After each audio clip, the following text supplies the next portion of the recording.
Alright, isang maganda at mapagpalang araw sa ating lahat mga kababayan, Luzon, Visayas at Mindanao. At sa mga sulok tayo ng ating mundo, sana ay nasa mabuti tayo, nakalagayan at walang sakit-sakit ang lahat. Ito po si Sir Ivan mga kababayan at welcome back dito sa ating YouTube channel. Okay, so mga kababayan ko, as usual, before tayo mag-start, i-welcome muna natin ang ating mga bagong viewers, mga subscribers at mga followers dito sa ating channel. Thank you so much na nagustuhan ninyo ang ating channel. At syempre, pasalamatan natin ang ating mga viewers na nag-like, also nag-share ng ating mga vlogs at pasalamatan din natin ang ating mga viewers na hindi nag-skip ng ating mga commercials. At syempre, pasalamatan natin ang ating mga viewers na nagpa-member ng ating channel membership. Thank you so much! At syempre, i-shoutout natin ang ating mga pinalangga na mga legends, ang mga senior citizen. Hello po, kumusta ang lahat? And also, i-greet natin ng happy wedding anniversary kay Mr. and Mrs. Ernesto and Rebecca Nacion. Actually, 40 years na sila mga kababayan nakasal. So congratulations and God bless po. At syempre, i-greet din natin ng happy birthday si Ma Maria Mindasiplon. And happy birthday ho sa hipag ni Ma Maria Victoria Vasquez na nandyan sa Santa Teresita, Batangas. Happy birthday! At syempre, i-greet natin ng happy birthday ang lahat ng mga viewers na nag-birthday ngayong araw. Happy birthday! At syempre mga kababayan ko, hindi natin kakalimutan, i-acknowledge natin ang ating top 5 commenters, ang ating mga viewers na may maraming na i-comment dyan sa baba sa ating comment section doon sa ating last vlog. At nandyan sa ating listahan, ang nanguna po si Ma Maria Mindasiplon. Meron siyang 56 na mga comments. Nandyan din si Sampagita, meron siyang 38 na mga comments. Joy Manipes, meron siyang 32 na mga comments. Nandyan din si Phil Macabato, meron siyang 32 na mga comments. And Gina G, meron siyang 21, lahat na mga comments. Okay, so thank you so much. Okay, so mga kababayan ko, before tayo mag-start, pasensya no, kasi nga medyo malakas ho ang ating noise background. Kasi nga malakas yung ulan dito mga kababayan. Since kanina pa ho, kasi nga yung langit hindi sumang-ayon sa ginawang kalokohan ng taga-INC doon sa EDSA. Kasi nga diba sila ay nag-rally mga kababayan at ito po ay nagdulot ng perwisyo sa ating mga kababayan. Libo-libo hong mga Pilipino ang naperwisyo dito. Yung mga driver, yung mga driver sila po ay naghahanap buhay para sa kanilang pamilya. Yung mga estudyante hindi ho nakapasok mga kababayan. Actually, meron hong na-interview kanina doon sa GMA na 4 yata yun ng mga estudyante, sila ho ay umiiyak mga kababayan kasi nga hindi sila nakatake ng exam kasi malilate na sila. Tingnan nyo kung gaano na nagbigay ng problema dito yung rallying isinagawa ng taga-INC dyan sa EDSA. Meron pang nangyari mga kababayan na nakakalungkot. Baka si Ivan, asan pa ho doon sa merong hinimatay na rallyista, meron ding namatay mga kababayan. Yes, merong namatay ho, actually 2. Kasi nga, yung ambulansya naipit doon sa rally, doon sa EDSA. Sakay sa ambulansya ay pregnant mga kababayan. So ang namatay, yung mama at saka yung kanyang anak na nandyan pa sa kanyang sinapupunan. Talagang nakakalungkot eh. Alam nyo, sarap no pitikin ng tenga nitong mga rallyista na to kasi nga talagang nabigay ho dito ng malaking perwisyo. Tapos ang nakakatawa mga kababayan kasi nga diba sabi ng kanilang spokesperson na taga-INC itong si Zablada yata siya if not mistaken, na sabi niya sa kanyang statement kahit ipakulong daw nila si Senator Marcoleta ay hindi kami titigil sa paghingi ng katarungan para sa mga kababayan natin na ninakawan daw. So kahit daw kakasuhan nila o ipakulong itong si Marcoleta, hindi daw sila titigil sa pagrarally. Kahit pa hindi kinasuhan itong si Marcoleta, talagang mahilig sila mag-rally. Lalong-lalo na merong nakaamba na kaso or makakulong na kanilang kalyado. Diba? Or kanilang sinuportaan or ang kanilang inendorso. Diba? Ganyan naman talaga sila eh. Tapos alam niyo mga kababayan ko, pansin ho natin kung bakit bigla silang nag-rally. Unang-una, malapit na ho yung impeachment trial dito kay Sara Duterte. Isa ho yan, di ba? Malapit na yung impeachment trial, kaya sila nag-rally. And second, tungkol din dito kay Marcoleta. Kasi si Marcoleta mga kababayan, siya ho ay kakasuhan daw ng plunder. In the coming days, itong si Marcoleta, kakasuhan siya ng plunder. So mamaya pag-usapan natin yan. At syempre, ito ding si Mike Defensor, malamang sa malamang, isa din siya dito sa dahilan kung bakit nagrally yung taga-INC. At meron pong nakakagulat na information na nakuha si Ivan na malamang sa malamang mangyari ngayong araw. Okay?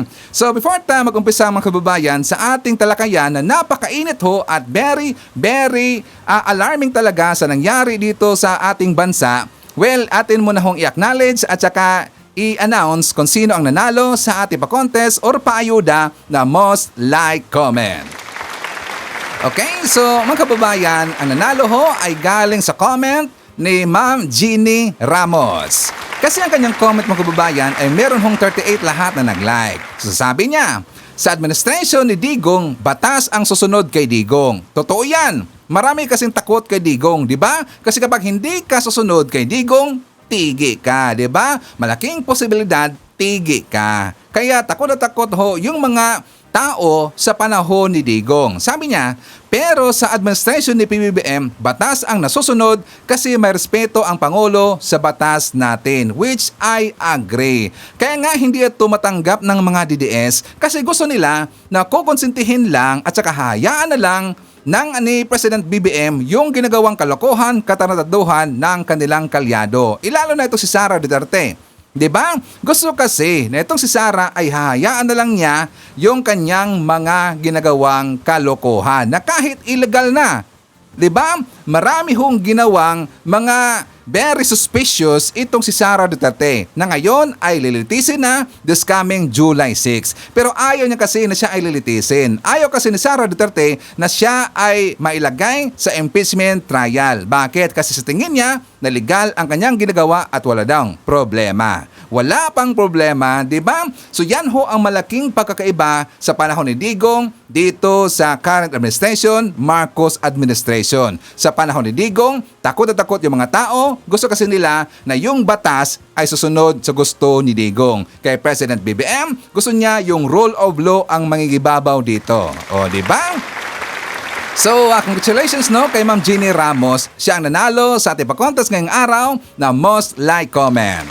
So, ang pangalawa mga kababayan na meron ding maraming nag-like sa kanyang comment ay galing sa comment ni June Tablada. Ang kanyang comment, meron pong 32 lahat na nag-like. Sasabi niya, thank you PBBM sa pagmamahal mo sa kapwa Pilipino at sa bansa natin.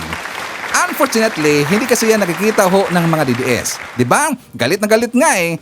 Ngayong araw mga kababayan, ngayon po ang schedule ni President BBM na siya ay pupunta doon sa Canada. Kasi nga diba siya inimbitahan ng Prime Minister ho ng Canada. So meron siyang working visit from July 1 to July 4 yata yon. So ang sabi ho ng mga DDS kanina, kasi nakita ko yung vlog ho, yung matabain ngayon na I forgot yung palaging nagsasabi na sayang ang bayot. I forgot the name eh. Basta meron siyang sabi na barang tatakas daw mga kababayan.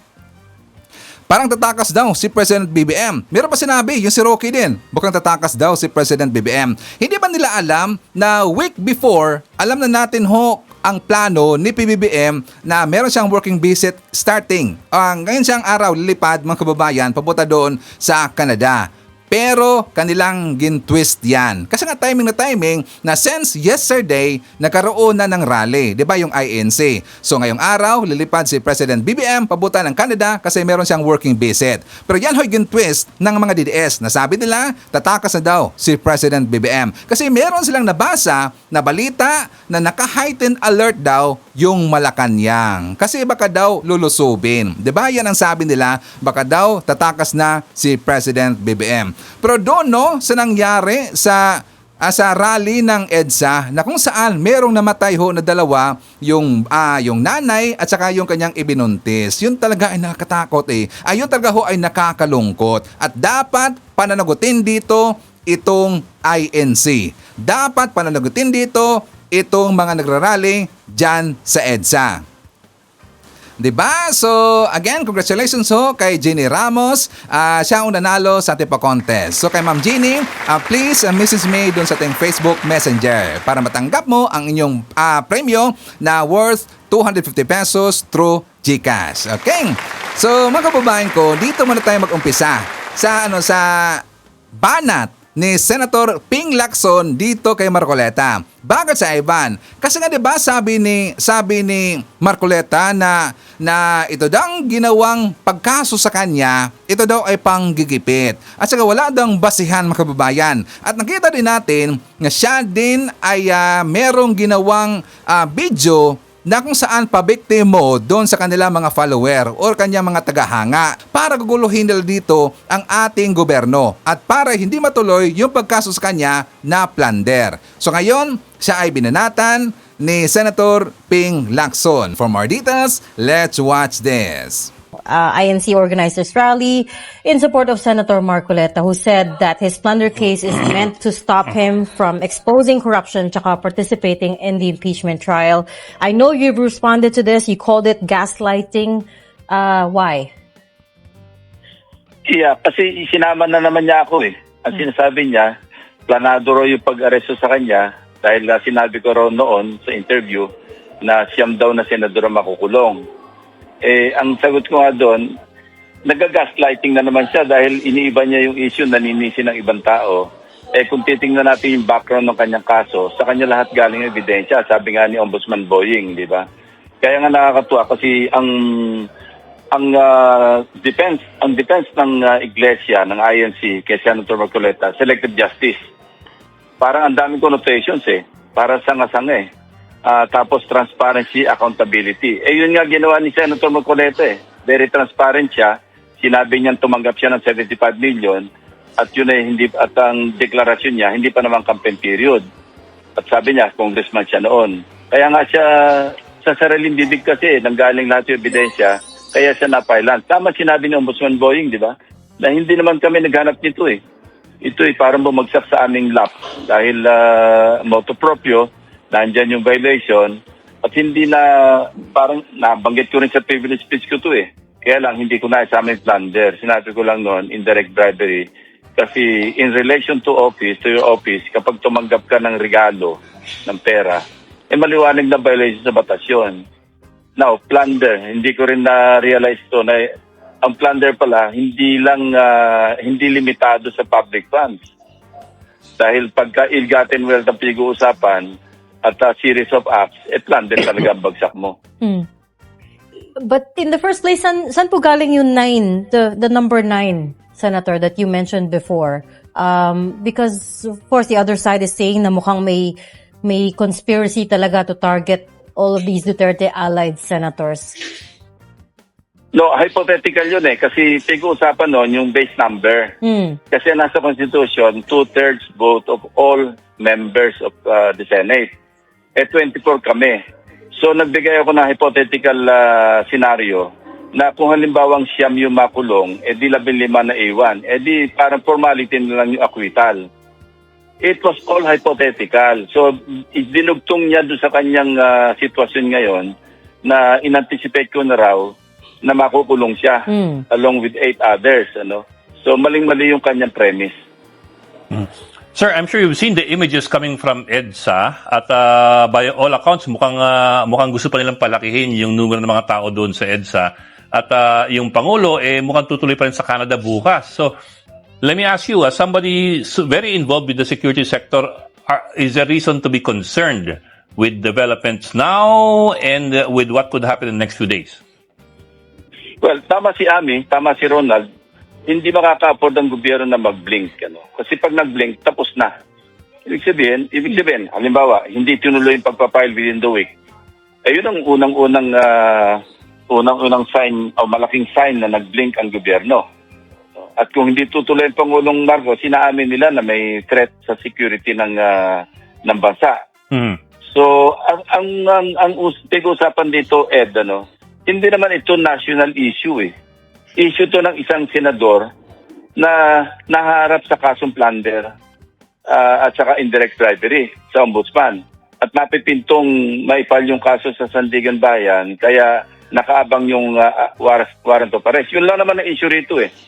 Sinuluan lang nila ng INC ng transparency, accountability. Sabi ko nga, marami connotation eh. What a paradox, ano? Dahil accountability, transparency. Pero yung pinoprotektahan nila, dinidepensahan nila, accountable sa isang kasong sabihin nating pasok sa issue ng graft and corruption. Kasi ang pagkakamali niya kasi dito, Ed, ano, dahil nilabas yung, kasi ang alam ko rito, tingin ko, nilabas siya sa campaign period yung date ng contribution eh. Campaign contribution. Yeah. Ang nakita ko doon sa record, parang January 8, January 10, January 14. February po yung campaign period. February 12 yung lampas ng campaign period para mailusot doon sa campaign contribution. Dahil nga hindi nakadeklara sa SOSE.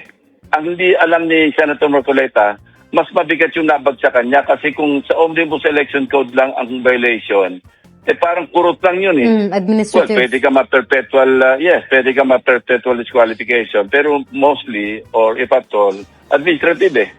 So lumihis siya doon at kaya maliwanag na afterthought ito kasi nagbayad ng donor's tax bandang November kasi pumutok yung issue na ito, November eh. Yeah. So nagremedyo sila, namili sila ng petsa na nalabas sa campaign period. Kaya afterthought, dahil nagbayad sila ng donor's tax dito, mga December, oo. December, dahil November pumutok. So nagbayad pa nga ng surcharge eh. Kasi may penalty pagka after 30 days. Pag lumampas ka ng 30 days sa pagbabayad ng donor, yun pagkaalam ko meron siya mga penalty sa donor's tax. So bakit December? Kasi November pumutok. Bakit January? Para labas doon sa violation ng Omnibus Election Code na hindi niya inaral na makakasuhan siya ng plunder. The partial report that you submitted, Senator Ping, of course partial because you never got enough signatures to put it to the floor. Do you have any idea if nagamit po yun ng ombudsman or ng DOJ? I think ginagamit nila. Kasi pinadala ko sa kanila yun eh. May usapan kami ni Ombudsman na ipapadala ko sa kanya lahat ng buong files. Ano? Marami nga yun eh. Isang tutak na dokumento yun eh. Pinadala namin sa kanila. Kasi effectively, yun na rin ang laman talaga ng committee report. Kulang na lang mga siguro mga dalawang hearing na lang talaga yung naiiwan eh. Ngayon, ang nag-iusapin dyan, yung 80 na Marine, na ex-Maris o ex-bodyguards na sinasabi eh. Hindi ko tinawag yon. Again, ipapaliwanag ko ulit ito kasi ito yung binabato sa akin na may pinagtatakpan ako. Wala akong pinagtatakpan doon sa hindi pagtawag, doon sa 18. Kasi nagkwenta nga ako, di ba sa 805 billion, na privilege speech ko rin ito eh. Yung logistical nightmare, saka yung physical impossibility to move 805 billion, considering na ang money in circulation at that time, chinek namin sa BSP, nasa mga 2.7 trillion eh. So ibig sabihin, 805 billion of 2.7 trillion na kay Saldi ko. Wala pa siya doon Pamigay lang ito. Ibig sabihin, meron pa rin kay Saldi ko. Alam nga namang wala siya maski 250 or 200 billion doon. Papayag ba naman siya na 805 billion pamimigay tapos wala siya? Basta naman siya makapagkawang gawa. So, paano ng 1 trillion yung perang cash na nasa kanila, money circulation 2.7 kasama yung coins. Kasama yung nasa mga vaults ng mga bangko. Kasama lahat yun, money circulation eh. So sabi natin, at the very least improbable. Tapos kinwenta ko nga yung pag-unload, diniliver sa kanila. In-unload, binilang, nirepack, niload, diniliver. Ang kwenta ko nga na lumabas, 5 years eh. So hanggang ngayon, nagdi-deliver. So ba't mo naman papatulan yung ganong klaseng salaysay? Pero sir, at any rate, in the last Blue Ribbon Committee hearing, I think it was under Erwin Tulfo already, the 18 were invited anyway, but they refused to show up. Instead, they went up to Senator Robin Padilla's office to hold a press conference. Doon mo makita yung agenda, iba eh. Yun, may suspecha kami, destabilization yun. Kasi anong ginagawa nila sa Senate, wala naman silang planong umatendo sa legitimate na Blue Ribbon hearing. Ba't nagkumpul-kumpul sila? Ang information doon, although raw at saka unverified, mukhang gagamitin yung 18 pangtawag sa armed forces. Para ang casus belli, yung inape, yung 18 nakapaparo dati nung sa armed forces. Kaya lang, hindi lilipad kasi nga, wala na, dininay na sila, dinisown na sila ng Philippine Marines at saka ng buong armed forces. So, hindi lilipad yon. But again, hindi natin maalis na ina-attempt nila yun eh. Kasi ang nakapagtaka, bakit? Kaya nga nag-lockdown sa Senate noon eh. Because of the intelligence information. And we met with the intelligence officers ng PNP saka ng armed forces. Pinapabalidate namin sa kanila yon. Yung report na pwedeng gawing parang trigger. Trigger yung presence ng Marines na halimbawa, nag-attend, pagkatapos kinontempt, baka pwedeng yun na mag-spark ng something, it could be bloody kasi nasa loob sila ng Senate. May information pa nga, meron na ipasok ng mga armas nun eh. Was that ever confirmed? What can we expect next? Sa ngayon, Senator? with the 18 Yes. alleged Marines. Ano yun? Say again? Baka mag-blue ribbon sila sa EDSA with the 18 alleged Marines. Well, nag-blue ribbon na nga sila sa, di ba? Sa labas. Na kinancel naman nung events place kasi nga unauthorized. Kaya ang tumawag na nga ng blue ribbon hearing si Mike Defensor na eh. Hindi na nga yung senador eh.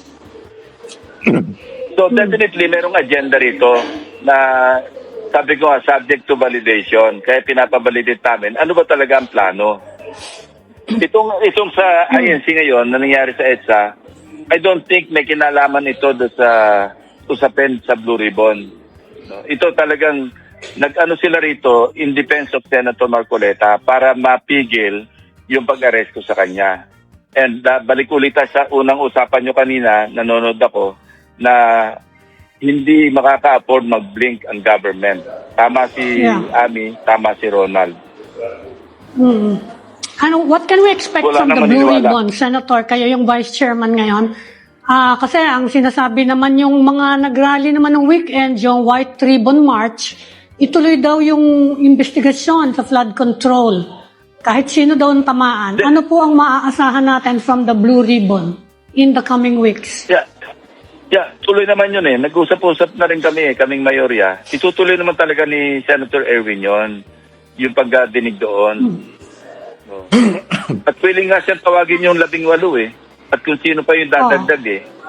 Kasi mag-ano rin yun eh. Alam mo, matagal na ako investigador, mag-self-destruct din yun eh. Pag naharap yun sa marami nagtatanong, magkakabuhol-buhol yun eh. Parang nawala. Okay. Sir, are you still there? The Parang answer nawala here. siya. Yes, sir. Yeah, Yeah. I'm here. Sir, dun sa punto nyo na government cannot afford to blink, okay, we get that and it has to resolve the issue within the next couple of days. Pero how do you see this being resolved? What do you foresee or what are the best options here on the table for this to be resolved? I'm talking about, of course, EDSA. Well, let's put it this way. Let's just hope na hindi mauwi ito sa isang madugo na Gulo. pangyayari. Sana mauwi ito sa mahinahon, whatever the conclusion is, maging mahinahan sana. Sana hindi mauwi sa gulo kasi sa tingin ko lang hindi sapat yung hindi justified yung pinaglalaban dito sa nangyayaring massing of people in EDSA. Kasi pinaglalaban lang dito si Senator Marcoleta eh. Obvious naman eh. Sa kanila na rin salita, di ba? Ang sentro ng kanilang issue ngayon, si Senator Marcoleta. Nagkataon lang na miyembro ng INC si Senator Marcoleta. Siguro kung hindi, wala namang ganyan eh. Oh, di ba? Supalpal na naman itong si Marcoleta dito kay Ping Lacson. Hindi talaga makapurma kasi meron hong ebidensya itong si Ping Lacson. Kapag itong si Marcoleta ay magagaslat na naman sa kanyang mga dito sa kanyang mga pahayag, syempre merong sagot dyan si Ping Lacson kasi merong ebidensya against kay Marcoleta. Idagdag din natin, di ba ito din ay napakainit ho na usapin na kung saan si Marcoleta ay meron palang allocables. At isa ito sa isiniwalat ni Senator Ping Lacson. For more details, let's watch this. Meron daw sulat kamay ni late Undersecretary Cabral na nag-allocate siya ng 500 million pesos na mga projects daw kay Senator Marcoleta. Bibigay raw ito sa ombudsman. May iba pa ba raw bang evidence versus... Actually, meron pa. Oo. Kasi sabi ko nga, yung request for allocables, although sa tingin ko, hindi proper, pero hindi naman illegal. Kasi dati naman pinapractice. Pero yung pinagbigyan, given due course, yung mga request, maski hindi lahat, again, hindi pa rin illegal yon. Pinagbigyan ng DPWH. Pero yung binigyan ka ng items, tapos sinab-standard ng contractor mo, ginos project ng contractor mo, doon may problema. So, yun ang hihimay namin.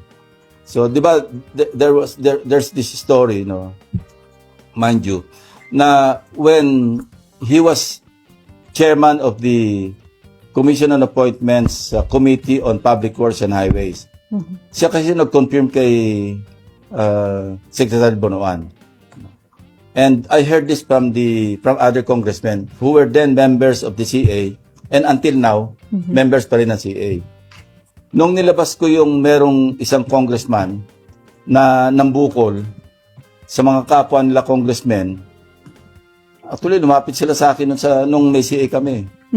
They were egging me, tuloy nyo yan, Senator. Kasi kami yung mga nabukulan. Oh.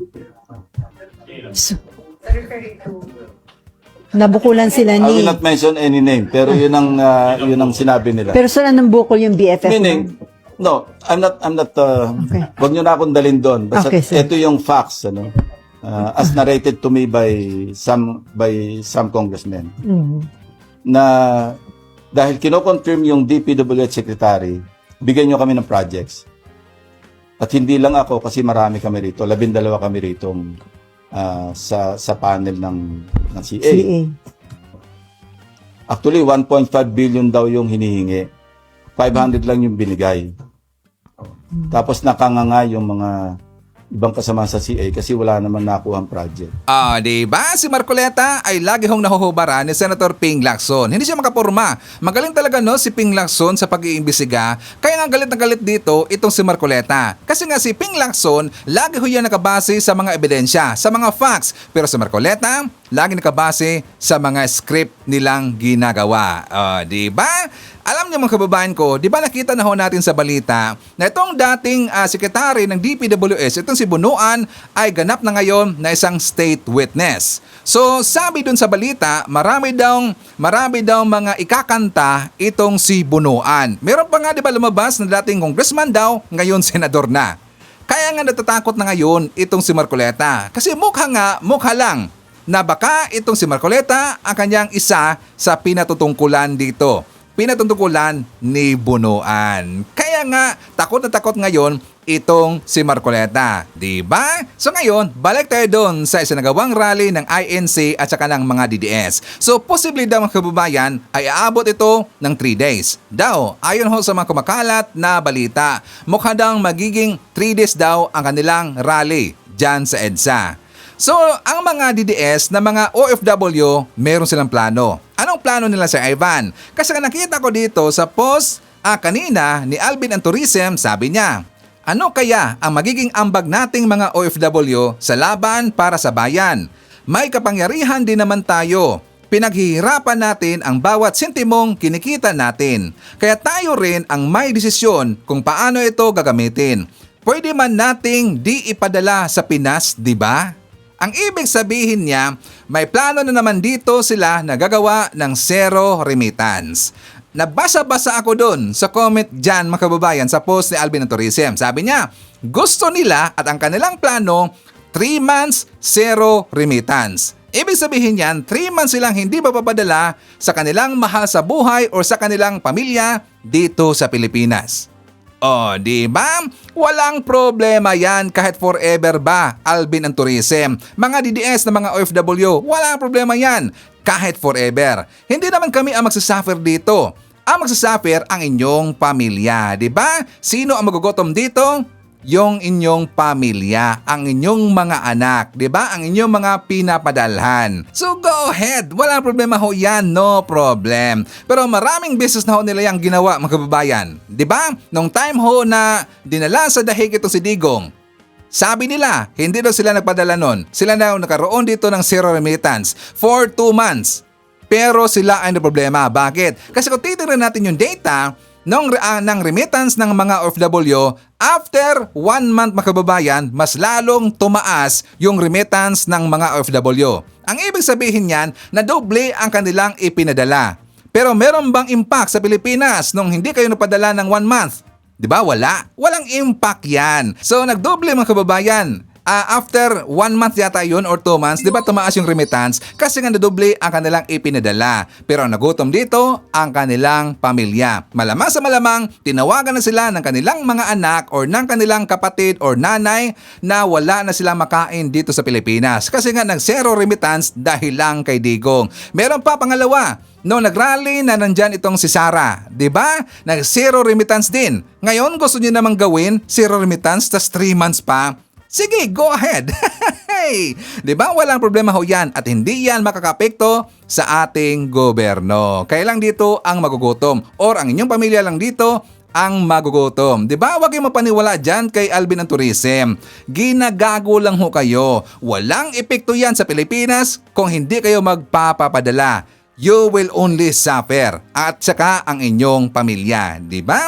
Dahil sa pag-iingay ng INC dyan sa EDSA, alam niyo ba na merong pananubutahe dito sa may Pasig River? Baka si Ivan, kanina before nag-vlog si Ivan, may kumalat ho na picture.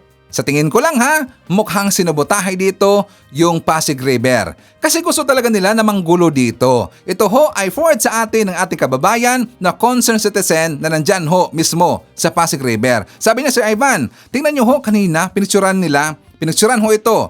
Maraming basura. So, coincidence ba? Timing, nagrally yung INC, nagrally yung mga DDS. Tapos ngayon, maraming basura dun sa Pasig River. Sa tingin namin at ng karamihan, mukhang pananabutahe ito. Kasi nga gusto talaga nila naguluhin ang Marcos administration. Di ba? Gunggong talaga eh. So, dito ho sa pahayag, dito ni Ka Eric, abay, ready na sila. Tas very confident sila, mga kababayan, na maupo daw si Sara in the coming days. Baka daw ngayong araw, baka daw bukas. So ngayon, ito ang kanyang pahayag. Kasi nga, di ba may kumalat na balita-balita na ngayong araw daw, meron pang karagdagan na dagdag na mga rallyista galing daw sa Visayas at saka sa Mindanao. 27,500 daw ang kanilang expected na darating ngayong araw na magrarally.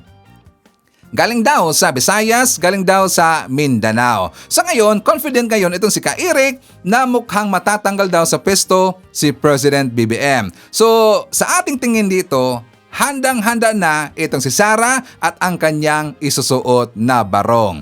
Ito ang kanyang sinabi. Hindi kami nananawagan ng karahasan, ng kodita, ng mutiny o ng revolusyon. Nananawagan tayo ng pagbabago sa liderato sa pamamagitan ng proseso ng saligang batas. Malinaw that when the people already rejects the leadership of the President and they call for him to resign and step down, the process shall take place na pwede siya mag-resign at para mapakalma ang sitwasyon at maging panatag ang buong lipunan at buong mamamayan ay ang Vice President will succeed. Kaya nananawagan kami kay Vice President Sara Duterte to be on standby. When the people, the sovereign will of the people, dito sa EDSA ngayon ay mananawagan yan, dapat handa ang Vice President na sumunod sa panawagan ng mamamayang Pilipino. At dapat kasama natin siya. Kasi siya ang leader, siya ang mag-unify sa ating mga kababayan na nandito. Vice President, dapat samahan niyo na kami. Samahan niyo kami. In your dreams, mga gonggong. Huwag nyo kaming bulahin, huwag nyo kaming lokohin. Alam na ho namin yan ang inyong pakay. Noon pa ho. Since nag-start kayo na nag-rally, ano ang panawagan ninyo? pababain sa peso si President BBM para iupo ang inyong gonggong na poon na bobo at tanga, itong si Sara Duterte. Diba? Tapos ngayon, hindi daw sila nanawagan ng destabilization, revolution, hindi sila nanawagan mga kababayan, ginawa pa din tanga, no? Tapos kahapon, meron kumalat na balita. Ano sa Ivan? Kinausap daw ni Sara Duterte itong si PNP Chief General Nartates na mag-withdraw daw ng suporta kay President BBM. Pero nag-failed ang kanyang plano. Nakipag-meeting si Sara sa kanila pero hindi sila sinang-uyunan ni Nartates, hindi siya sinang-ayunan ni Browner at ng 5 general. Napakyas ang plano ni Sara. In your dreams mga DDS, hindi ho naman yan tanga ang ating kasundaluhan, hindi yan tanga ang ating mga kapulisan, at hindi tanga yung 5 general. Hindi nga 'di ba na pa yes or na pa oo ni Sara Duterte. Bakit? Kasi alam ho ng ating kasundaluhan, alam ho ng ating kapulisan na walang magagawang maganda itong si Sara Duterte na kapag siya ay magiging presidente. Suportado ho ng AFP, kasundaluhan ng PNP, si President BBM. Kasi nga matinong leader si President BBM. At nakita ho yan ng kasundaluhan, nakita ho yan ng PNP na nagtatrabaho si President BBM. At meron pong magagandang nangyayari sa bansang Pilipinas. Pero siyempre, ang nabigay lang dito ng kaguluhan at talagang pilit na ginugulo ang ating gobyerno at ating bansa ay ang mga DDS lang, di ba? Kaya hindi sinuportaan at hindi sumang-ayon sa gusto ni kay Sara Duterte ang ating kapulisan at ang AFP. Pakyas ang kanyang plano. Pornada ang plano nila ni Ka Eric. Hindi yang mangyayari ngayong araw or bukas man hanggang 2028. Presidente pa rin si President BBM at hindi mauupo itong si Sara Duterte. Diba? In your face. Hey! Mga kababayan ko, ipapakita ko muna sa inyo kung ano yung naidulot na perwisyo sa isinagawa na rally ng mga DDS. For more details, let's watch this. Wala naman problema, mag-rally sila. Pero huwag naman yung i-block nila yung daan. Karapatan nila yan eh. Kaso lang, kung sila mamirwisyo ng iba. Sir, kamusta? Ano naging epekto ng rally na to sa'yo? Traffic po. Ilang oras ka na naglalakad, sir?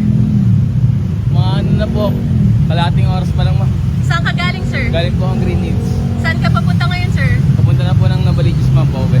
Anong sasakyan mo ngayon, sir? MRT po. MRT. Ingat ka, sir. Nahirapan lang po commute. Dahil commute na po kami, sobrang traffic po talaga. Opo, saan na kayo papunta, ma'am?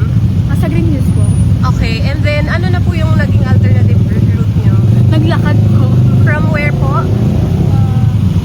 From Green Hills to Saan na po kayo papunta ngayon?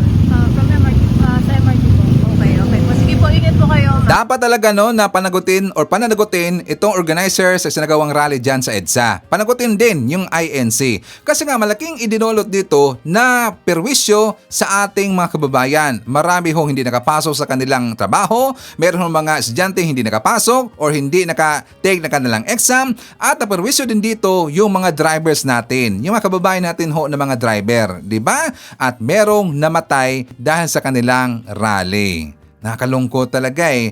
So mga kababayan ko, ito rin ang nakakatawa. Bakit? Di ba gusto nila na magkaroon talaga ng people power pero hindi mangyayari. Bakit? Kasi nga, ang people power posibleng mangyayari lang kung susuporta sa kanila yung simbahang Katoliko. Ngayon, ang kanilang kinall out, isa rin dito sa nag-call out itong si Harry Roque. Sabi niya, simbahang Katolika, nasaan kayo sa laban ng taong bayan, laban sa kasamaan? Malulugas ang hanay nyo at lulubong ang hanay ng INC. Diba? Bakit pa sila mananawagan sa simbahang Katolika? Diba sabi nila na kayang-kaya nila nagagawa ng people power? Bakit nyo pa kailangan ang simbahang Katolika? Ang ibig sabihin yan, hindi nyo talaga kaya na mapabagsak si President BBM. Kapag INC lang, kapag yung mga DDS lang, hindi nyo kaya.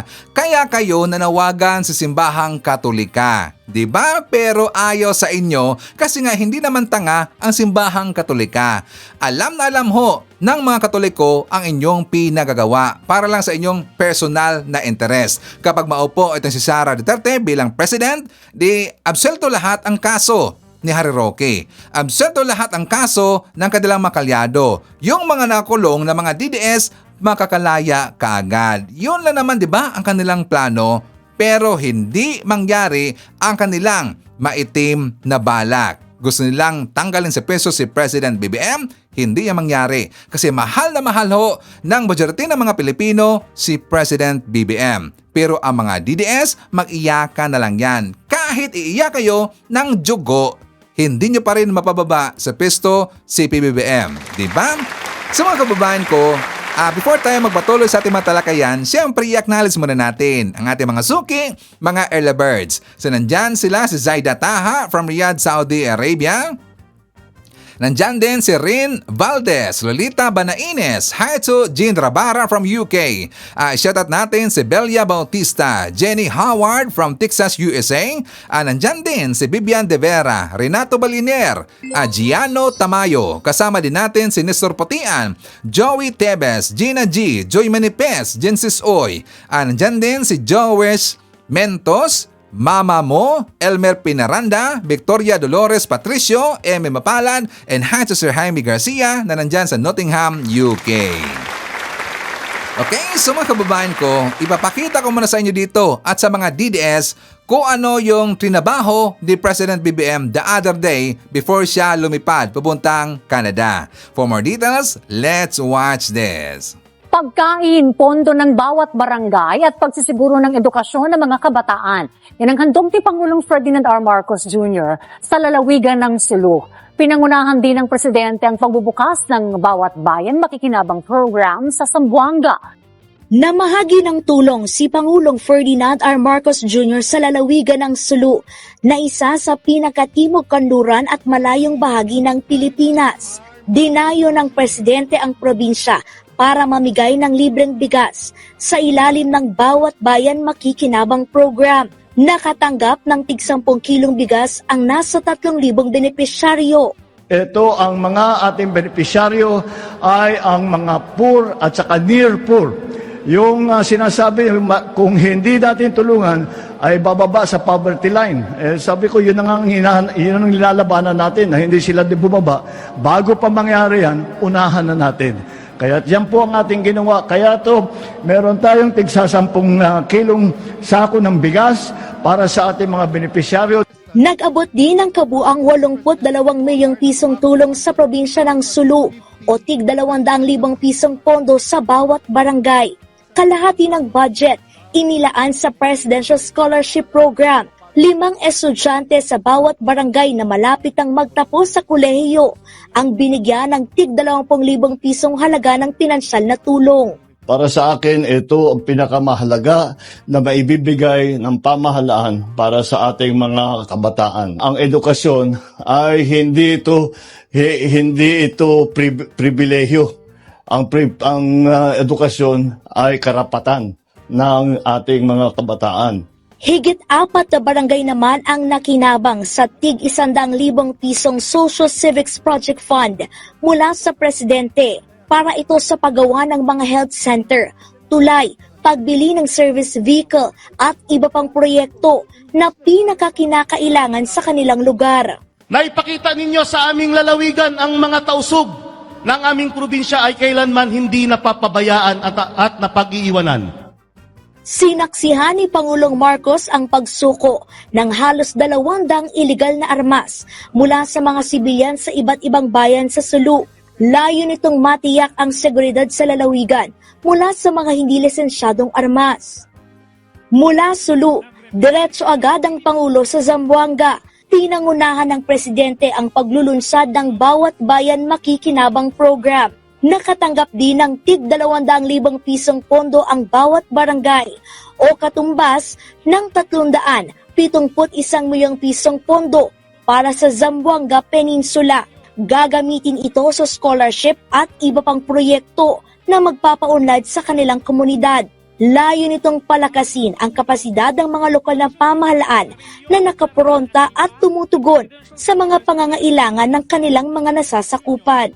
Pag maging maganda ang takbo ng programang ito at ng programa doon sa LGSF, kung maganda yan, Titiyakin ko sa budget ng 2027, palakihin pa natin yung bibigay natin.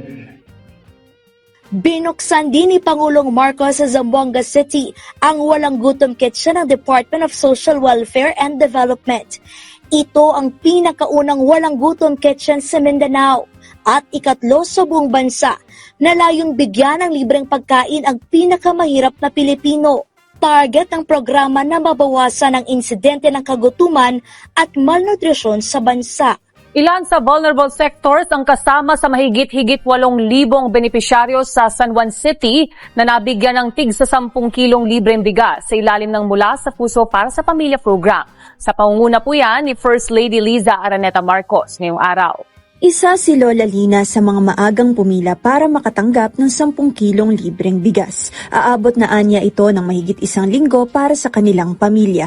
Malaking ginhawa ang mga ganitong tulong dahil madalas silang kapusin sa kanilang mga pang-araw-araw na pangangailangan. Kung tutuusin, medyo pinagkakasya lang. Oo, kasi siyempre, iba pa rin yung pag nangungupahan nila. Bali, tipid-tipid. So, itong nakuha namin, malaking tulong din karagdagan sa pang-araw-araw. Lubos naman ang pasasalamat ni Lolo Lito matapos makatanggap ng libreng bigas. Aniya, malaking tulong ito sa kanila dahil ang kanyang anak na lamang ang tumutustos sa kanilang pamumuhay. Ay, malaking tulong talaga kasi alam mo naman ngayon, mahirap bumili ng bigas, mahal ang bigas. Malaking tulong ang bigas.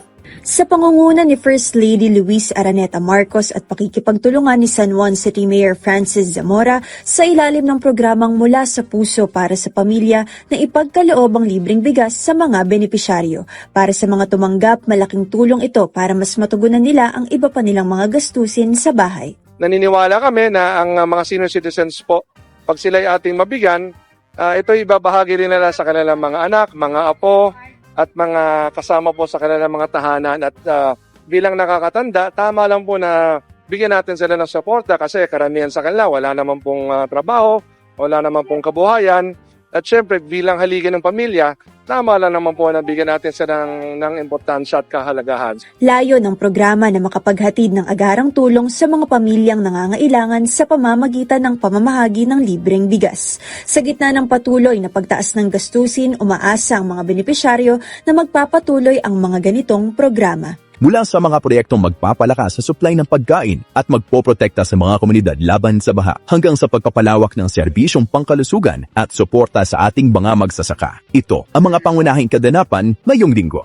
Nagsimula ang linggo sa Bohol kung saan pinasinayaan ng Pangulo ang Mabini Kayakay Small Reservoir Irrigation Project sa pamamagitan ng bagong imbakan ng tubig. Hindi na lamang ulan ang aasahan ng mga magsasaka. Mas magiging sapat ang supply ng tubig para sa irigasyon, mas tataas ang ani at mas magiging matatag ang kabuhayan ng mga pamilyang umaasa sa pagsasaka. Mula roon ay nagtungo ang Pangulo sa Cebu upang inspeksyonin ang rehabilitasyon ng Metro Cebu Expressway Segment 3A matapos ang landslide noong 2023 na naging dahilan ng pagsasara ng bahagi ng expressway. In-inspection din niya ang rehabilitasyon ng Mananga River Flood Mitigation Structure ni magpapalakas sa flood control system ng Talisay City at mga karating lugar upang mas mabawasan ang panganib ng pagbaha lalo na ngayong tag-ulan. Sa pagtatapos ng araw, ininunsad ng Pangulo ang DSWD Walang Gutom Kitchen sa Cebu, ang ikalawang community kitchen ng programa sa bansa. Dito, araw-araw na makatatanggap ng libreng masustansyang pagkain ang mga pamilyang nangangailangan habang nilalapit din ang iba pang serbisyong panlipunan ng pamahalaan. Sa Sultan Kudarat, pinusinayaan ng Pangulo ang Antong Dam and Irrigation System Project. Matapos masira noong 2021, muli na magbibigay ng maaasahang patubig ang Antong Dam sa mahigit 1,500 ektarya ng sakahan. Inaasahang tataas ang produksyon ng palay, lalaki ang kita ng mga magsasaka, at mas magiging matatag ang supply ng pagkain. Nakipagpulong din ang Pangulo sa mga magsasaka at irrigators upang pakinggan ang kanilang mga pangangailangan at matiyak na tuloy-tuloy ang suporta ng pamahalaan sa sektor ng agrikultura. Mula rito ay nagtungo siya sa Coronadal City para sa programang Bawat Bayan Makikinabang kung saan ipinagkaloob ang bigas, scholarship assistance at suporta sa mga barangay upang pondohan ang mga proyektong kailangan mismo ng kanilang mga komunidad. Sa Quezon City, ininspeksyon ng Pangulo ang patuloy na konstruksyon ng MKTI Legacy Building na inaasahang magiging pinakamalaking kidney at dialysis center sa Southeast Asia. Dayunin nitong mapalawak ang access sa mga Pilipino sa dekalidad at abot kayang serbisyong pangkalusugan. Kasunod nito, inspeksyon niya ang rehabilitadong G. Araneta Drainage System na matagal na naging sanhi ng matinding pagbaha sa lugar. Sa pamamagitan ng modernisasyon ng pumping station at drainage system, mas mabilis na ang pagdaloy ng tubig at mas ligtas na ang mga komunidad sa panahon ng malalakas na ulan. Sa Malacanang, ininamsad din ng Compass, isang bagong digital platform na magpapalakas sa transparency at mas mahusay na pagsubaybay sa paggasta ng pamahalaan upang matiyak na mas epektibong nagagamit ang pondo ng bayan. Sa pagtatapos ng linggo, nakiisa ang Pangulo sa 128 anibersaryo ng Presidential Security Command at kinilala ang katapatan, disiplina at sakripisyo ng mga kalalakihan at kababaihang araw-araw na nababantay sa Pangulo at sa institusyon ng pagkapangulo. Tuloy-tuloy ang paghahatid ng mga proyektong may direktang pakinabang sa buhay ng bawat pamilyang Pilipino.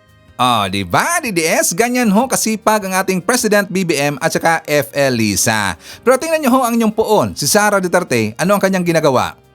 Nabidyoki lang. Diba? Nagpupunta doon sa ibang mga event kung saan magpo-photo ops lang. Pero si President BBM, ang inyong laging tinitira, ang inyong laging sinisiraan, mas lalong minahal ng taga Mindanao, mas lalong minahal ng majority ng mga Pilipino. Di ba? Iyakan ang mga DDS. So nga mga kababayan ko, ipapakita ko rin sa inyo itong nakakagulat na pahayag ni Peebles Talakera. For more details, let's watch this. Sa mahal na Presidente ng Pilipinas at sa aking mga kababayan, lalo na sa mga Katoliko, huwag kayong papayag na pamunuan tayo ng INC. Sila ang gumawa ng plano na ito kasama ang Sara Army, si Sara Duterte, Pulong, Baste. Sila po lahat ang gumawa ng plano na to. Parating na ang Sara Army. Nagbigay na ng hudyat si Eduardo Manalo bukas na lusubin ang Camp Aguinaldo at Camp Crame. Maraming reservists sa loob ng Camp Aguinaldo at Camp Crame na INC. Ngayon pa lang ay kunin nyo na lahat ng impormasyon sa loob ng Camp Aguinaldo at Camp Crame ng mga INC na naka-ready na rin lumaban sa paglusob bukas ng Sara Army at INC. May mga lalaban na mga militar na miyembro ng INC. Militar na miyembro ng INC. Bukas lulusob sila sa Malacanang pagkatapos nilang lumusob sa Camp Aguinaldo at sa Camp Crame. Didiretso sila sa Malacanang para gawin uli yung nangyari sa kay Apo Lakay noong 1986. Tandaan nyo, bukas lulusob sila sa Camp Aguinaldo at Camp Crame.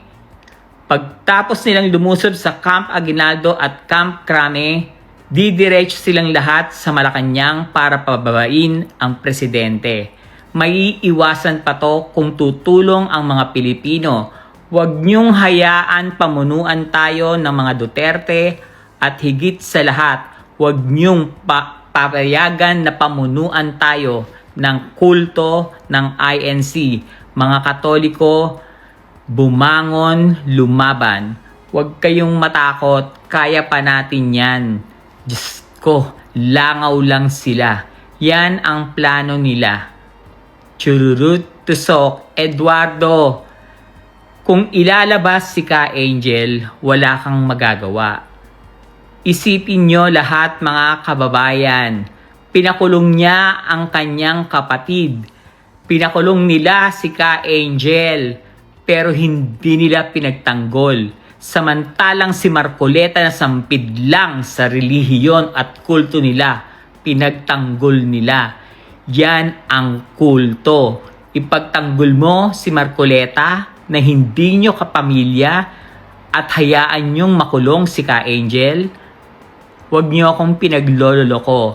Yan ang plano nila. Parating na ang Sara Army. Hulihin niyo si Pocky, si Fillmore, si De Leon at lahat ng retired militaries dahil lahat sila ay nagplano na pabagsakin ang presidente at babuyin ang Pilipinas. Maniwala kayo sa akin. Mag-ingat po kayong lahat. Nakamata po ako, naka-monitor po ako. Maraming tumutulong. Chururut to sakbe. Ay, isa pa, hindi lahat yan ay INC. Ang iba dyan ay bayaran ni Marcoleta at ni Mike Defensor. To NBI Matibag, ikulong nyo si Mike Defensor. Papatunayan ko yan na bayaran niya yan yung iba. Hindi INC yung iba dyan. Hindi ganun karami pupunta ang INC. Defensor, isa kang demonyo, at Marcoleta, aw, aw, aw. Che, alam mo naman talaga malilinis sa mga sindikato naman. Paimbestigahan niyo yung costume. Sarah, kawawa ka naman. Lalabas ka pa naman. Lalabas po si Sarah dyan sa rally at makikiusap siya na lumabas ang mga sundalo para sa kanya. Pero alam niyo ba kung ano nangyari kanina? Nakipag-meeting po siya dun sa 5 bagong promote na general. At kinausap niya, inoferan niya po ng malaking pera. Ang daming pera ng Sarah, ha? Sa dami mo ng pera, ba't hindi ka ka-mental hospital para maayos mo yung utak mo? Nakipag-usap rin siya sa 2 PNP general. Hindi rin umoo sa gusto niya na pabagsakin si PBBM. Kaya wag po kayong mag-alala, ladies and gentlemen. And INC, mag-isip-isip dahil maraming kasong isasampa sa inyo. Anong gusto nyo? Na ma-maintain nyo na merong INC religion or mawala kayo dahil sa pagsunod nyo sa demonyong mga leader nyo? Pero tawang-tawa ako talaga. Si Sarah nakapag-meeting dun sa mga general sa AFP pero hindi niya nakausap si Browner.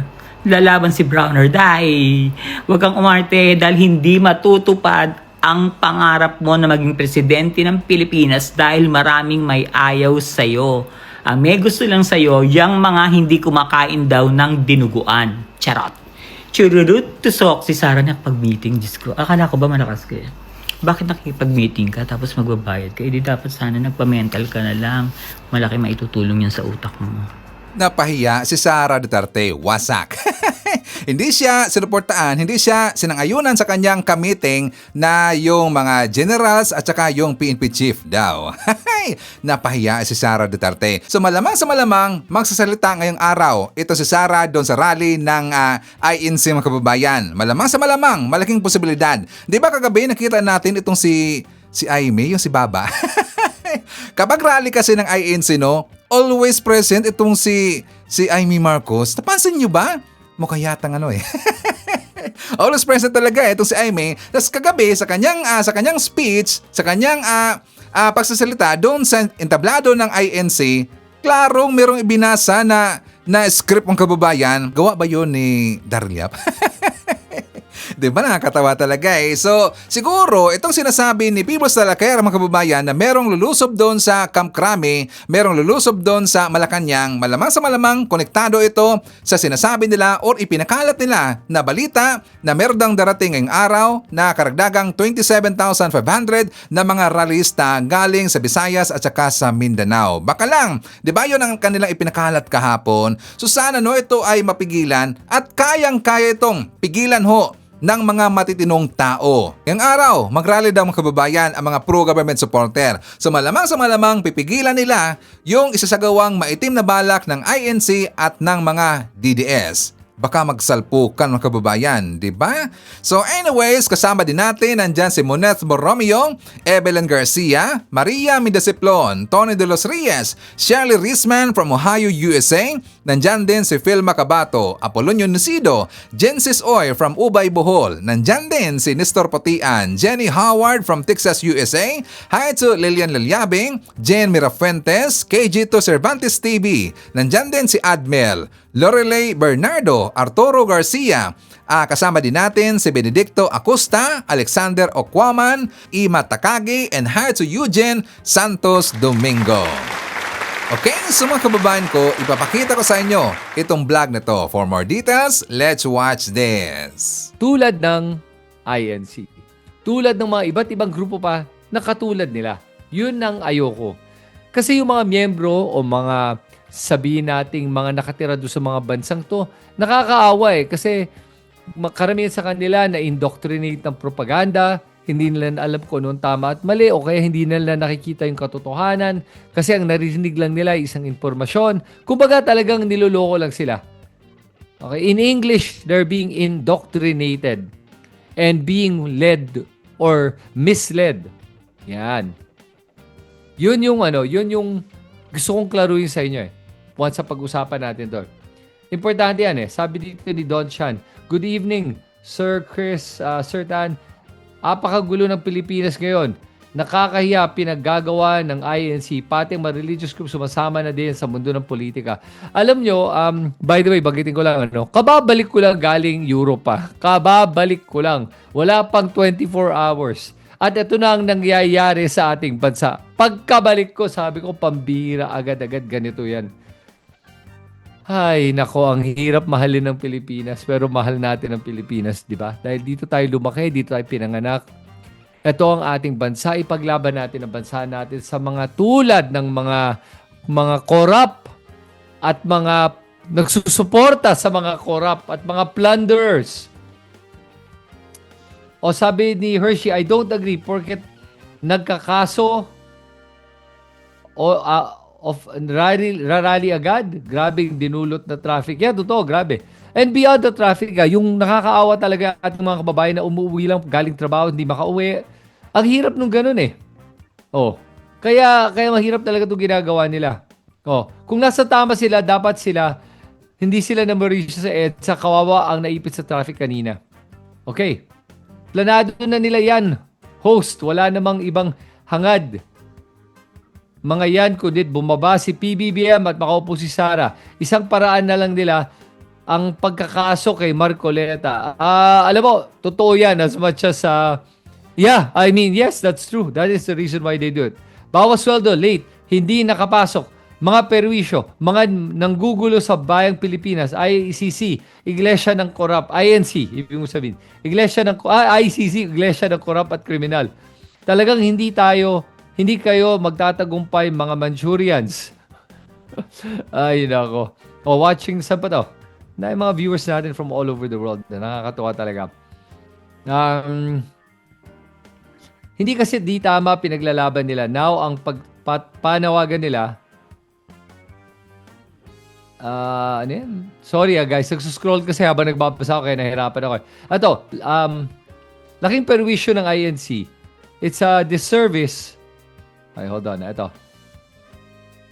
Wala silang permit to assemble, baka di nila hayaan na dumaan ng mga undue process kay Marcoleta. Diba? Yan daw ang panawagan nila. Yes, yan. Okay. I'm so happy pag nakikita yung ating mga viewers na nagiget na nila kung ano yung problema. And maganda na yung pagsusuri natin ng impormasyon. Nakikita ko, based on the comments I'm reading, nakikita ko na karamihan sa ating mga kababayan ngayon ay nag-iisip na. That is so refreshing. Kasi we are gonna talk about these points that all of you are making online. Lahat daw pag-uusapan natin. O sabi dito ni Prokedorus, kung makikisali ang INC sa politika, dapat hatakan na sila ng tax sa income na kinukuha nila sa miyembro nila. There's a separation between church and state. Hindi nila nasusunod. Yes. Did I see yung post ni Pebbles? Anong tingin mo dito? Romeo, anong sinabi ni Pebbles? Sige, I'll try to answer it. I-post mo nga kasi hindi talaga ako masyadong nakakapag-scroll ng social media. Ask ko lang, Sir Chris, bakit walang magawa ang mamamayan bakit walang magawa ang mamaya kaso ordinaryong Pilipinas to agad ang obstruction violation? Yes. Katoliko man yan o INC, magkaisa tayo pare. Pare-pareho tayong Pinoy, magkaisa tayo, isa lang ang Panginoon, kanya-kanya tayong pananaw, pero gising mga kapwa ko Pinoy. Okay, here we go guys, we're about to get started. I hope everyone's ready and excited for this episode dahil talagang hihimayin natin to punto por punto. And we're gonna go with what INC said. And papakinggan natin kung anong sinabi ni Marcoleta. And based on this, titignan natin kung tama ba ang sinabi nila o ang ginawa nila at hindi. Okay? So, again, para sa ating mga viewers that are watching replay, you can start at this point right here. Okay? So ngayong araw na to, nagkaroon ng lightning rally ang INC sa EDSA at nandoon sila sa EDSA Shrine. Hinarang nila ang buong northbound portion ng EDSA para sa rallying to. At naglabas na ng statement ang INC tungkol sa issue na to para i-explain kung bakit daw sila nagrarally. Ngayon, bago ko ipakita sa inyo yung video at yung statement na ginawa ng INC, let me try to explain yung punto ng INC dito. Sabi ng INC, kaya daw sila nagrarally kasi daw narinig nila na masasampahan ng kasong plunder si Marcoleta. And from all accounts, I believe this was going to be, the arrest warrant will happen this week. Kaya kumbaga, dahil alam nila lalabas yung arrest warrant ng linggong to, nagrally sila, inunahan na nila para maipatigil ang pagsampa ng charges or pagsampa ng kasong plunder at ma-arrest si Marcoleta at madala sa kulungan. Kaya ginawa last night at 12 midnight yung rally. So, ang rason na binigay nila ay ginagawa daw ito lahat dahil pamumulitika daw to. Bakit daw ito pamumulitika? Kasi si Marcoleta daw ang unang nag-imbestiga sa flood control. At siya daw ang nangunguna laban sa korupsyon. At dahil doon, kaya daw siya pinaparusahan ng gobyerno dahil gusto daw ng gobyerno maitigil ang investigasyon sa flood control. At kaya daw, ngayon, si Marcoleta ay humaharap sa kasong plunder na wala naman daw plunder nangyari. Dahil ayon sa INC, ang rason na binigay nila ay plunder daw ay dapat manggaling sa kaban ng bayan. Yung pera ay dapat manggaling sa kaban ng bayan para makonsider na plunder. Totoo ba yun o hindi? Titignan natin sa video na to ang katotohanan ng statement na yon. Tapos hindi lang yon. Titignan din natin ngayon yung actual statement ni Marcoleta kung saan inamin niya na nakatanggap siya ng milyong-milyong piso galing sa kanyang mga campaign donors. O kaya, hindi campaign donors. Donors lang daw. Dahil nakuha daw niya yung pera bago daw ng kampanya. So we'll examine all of that at titignan natin mismo yung konstitusyon, yung ating batas, yung ating saligang batas para malaman kung may kasalanan ba si Marcoleta at hindi at kung tama ba itong ginagawa ng INC sa pagpunta sa EDSA para depensahan si Marcoleta o mali. At malaman natin kung ano ba ang totoong motibo ng INC sa kanilang pagrarally ngayong araw na to. Okay. So, unang-una, panoorin natin yung statement ng INC at tignan natin kung ano ba ang sinabi nila. Okay? So, here we go. Oh, and by the way, sige, unahin na ba natin sa INC? Unahin muna natin kay Marcoleta. Parang naisip ko maganda atang... Hindi, alam mo, ganito na lang. Unahin muna natin yung statement ni Marcoleta kung saan inamin niya na nakatanggap siya ng milyong-milyong piso. Tapos doon, ipapakita ko sa inyo yung statement ng INC at himayin natin yung statement ng INC punto por punto para talaga malaman natin kung tama ba sinasabi nila o nag-gaslight ba sila. Okay? O, ready na kayo? Here we go. At magno-notes lang ako, guys. Ay, nawawala yung notebook. I usually take notes habang nagpe-play para kahit ako mismo wala akong makalimutan na punto sa mga binabanggit ko ngayong araw na to.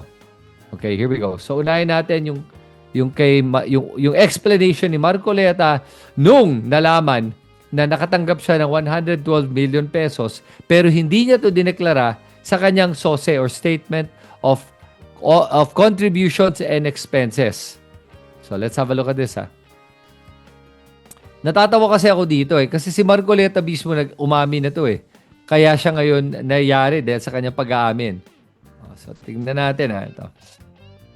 Okay. Alright, and hopefully, I think the audio will be okay. But kung hindi, let me know, alright? Pero kung okay, sige, panoorin natin. Here we go. May bagong nilalabas yung ipinasa ninyo na SALN at yung comparison sa SOSE. Ang sabi nila ay, paano nagkaroon ng expenditure na ganito kataas, gayong ang kanyang asset ay mas maliit? Sen, paano bang nangyari? Ganito napakasimple lang ng paliwanag dyan Kung nakinig lang sila nung siguro, meron kaming Thanksgiving ano yun parang event. Ang pasimula ko nga doon meron pong mga ibang mga kababayan natin ang halos hindi makapaniwala kung bakit po tayo nanalo. Meron nga ang isa ka kung broadcaster dyan, hanggang ngayon hindi makamove on, di ba? Yun naman hindi ko kinakailan na sinabi ko yun. Takanta. Pero sabi ko, nakalimutan po nila na napakarami kong kaibigan. Okay. Ang marami po sa inyo ay nasa harap po ngayon. Nelson, alam mo, mga kaibigan ko, nagbigay sa akin talaga. Alam mo, pakiusap lang nila, isa lang. Tanggapin mo ang tulong namin sa'yo. Okay. Congressman ako noon Kong, kami po ay naniniwala na karapat dapat kang makarating sa Senado. Tanggapin mo ang halagang to. Marami sila. Isa lang ang kanilang pakiusap sa akin. Ano po yun? Sana wag muna kaming i-disclose ang identity. Ngayon, kapag ka naglagay ako ng figure sa contribution, mapipilitan akong mag-disclose ng pangalan nila. Alam mo kung bakit? Merong kaakibat na kung tawagin ay deed of acceptance of donation. Paano yun kako? Contribution to Hindi, sabi niya, binigay ko nga sa'yo, contribution, pero utang na loob mo sa akin yan. Ituring mo na lang na utang, sabi niya, di ba? Loan. Hindi, utang lang. Basta utang na hindi babaya. Utang na loob Ngayon, dahil sa hindi ko pwedeng isiwalat ang kanilang identity, kaya sinabi ko, zero in contribution. Na mapipilitan ako ngayon na gawing zero yun. Dahil kapag hindi ko nilagay, kapag nilagyan ko ng amount yun, mapipilitan ko isa-isa kayong i-disclose ko ang inyong identity. Ngayon, hindi naman po pwedeng hindi ko gastahin yung binigay nyo sa akin. Kasi yung iba, magkakakilala kayo Halimbawa, ang nilagay kong gastos ko ron, 5 million, sabi ko. Nakukwenta nila Tinago ni Kong Dante. Tingnan mo nga naman ang buhay, Nanalo na, kumita pa. Ayoko naman yun. Kasi pinagtiwala nila sa akin yun. At saka kailangan gastahin ko yun. Kailangan talagang expense. Hindi pwedeng hindi ko gastahin sapagkat binigay nila sa akin yun. Sapagkat gusto nilang manalo ako. May tiwala sila sa akin. Pinagtiwalaan nila ako. Meron bang batas, Nelson? Na magsasabi, pipilitin ko silang i-disclose? Bigyan mo ako ng batas. Hindi maghanap sila. Hindi pwedeng hindi ko gastahin yun. Kaya ganun kalaki yung ginastos ko. Dahil binigay nila sa akin, ipinagkatiwala, dahil kasi kagustuhan nila na manalo ako. May bago. Okay. So, narinig niyo, galing kay Marcoleta yan mismo, sinabi niya na nakatanggap daw siya at ang sabi niya, mga kaibigan niya nagbigay sa kanya, eventually, nag-follow up siya dun na sinabi niya yung mga pangalan ng mga tao na nagbigay sa kanya. Kasama doon si Mike Defensor na nagbigay ng 25 million. Tapos yung dalawa pang kaibigan ni Marcoleta ay nagbigay doon ng 25 million for a total of 75 million pesos. Ngayon, alam mo yung sinabi niya na galing sa kanya, narinig nyo, sinabi niya, binigay nila tong pera sa akin habang kongresista ako. Okay? And then sinabi niya na hindi daw niya kaya i-disclose yung identity dahil daw, nakiusap lang sila, wag daw i-disclose yung identity nila. Pero, meron daw siyang utang na loob sa kanila. He is indebted to them. So, yan ang problema sa ganyang statement. At hindi lang yon. Yung nakakatawa dito kay Marcoleta, talaga nagtataka kung abogado ba talaga to. Hindi. Tinatanong niya kung meron ba daw batas na nagsasabing kailangan mo i-disclose ang identity ng mga donors mo. Meron po. Nakalagay po yan sa COMELEC. Sa batas sa COMELEC. Dito sa batas nakalagay na you have to declare all donors, all contributions. Kaya anong pinagsasabi niya na ipakita ng batas? Sus Mario Josep. Sana nagbabasa na lang siya talaga. Sana nagbabasa na lang siya ng batas. I'm not a violent person. I don't care for violence. Pero sana talaga, kunin mo yung konstitusyon. Ganun na lang Kasi nakakainis talaga alam mo, hindi ako abogado. Alam ko yan Kasi common sense tawag dyan. Common sense na kailangan mo i-deklara. Otherwise, lahat na lang pwede kumuha ng pera sa mga drug lords, sa dayuhan, sa mga pogos, sa mga iba't ibang mga kriminal para manalo sila sa kampanya nila. At hindi nila i-deklara. Kaya nga meron yun para maiwasan natin to. At yan ang problema sa ginawa ni Marcoleta. Ngayon, pagkatapos na to explain, di kala niya nakalusot siya sa COMELEC at mukhangang nakalusot siya sa COMELEC. Naalala nyo, kung niyo naalala, ginawan ko to ng video.